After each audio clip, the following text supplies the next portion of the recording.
I came to Ireland back in 2011 to finish my undergraduate study.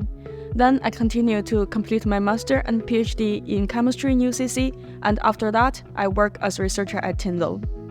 My research focuses on nanostructure material development and their applications on sensors across different areas, including agriculture, environment, and beverage quality control. The world population just hit 8 billion, and will keep on growing to reach 10 billion by 2050, which brings huge pressure on agriculture industry.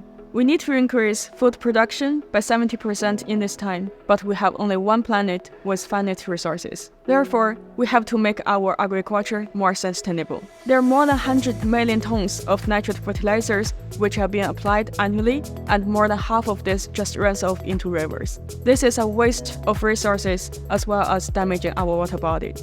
The EU Green Deal requires a reduction of 20% of this fertilizer usage and 50% of the nutrient losses by 2030. However, the big issue faced by farmers is that there is no such technique for them to understand the soil nutrients levels on a daily basis. They have to manually take the sample, send to the laboratory, and then wait for a number of weeks to get the results back, which is time-consuming and costly.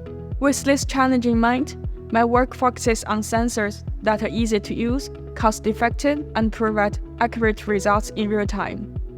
The silicon chip-based platform with multiple sensor capabilities will deliver the right data from the right place at the right time. Combining data analysis, data communication, and new machine learning modules will enable maximized crop production with minimized waste and environmental impacts. Working at Tyndall gives me lots of opportunities to extend my network, including national and international collaborations, scientific committees, and membership platforms like IEEE. I have been able to do amazing things since I joined Tyndall, making a real difference and working on solutions that will help the Earth and humanity overcome our greatest challenges. I would like to say to all the girls who have a dream about science, go for it and never give up. This is an incredible journey and you will never be alone. If someone tells you that you're not capable, just ignore them because we're together and we're all amazing.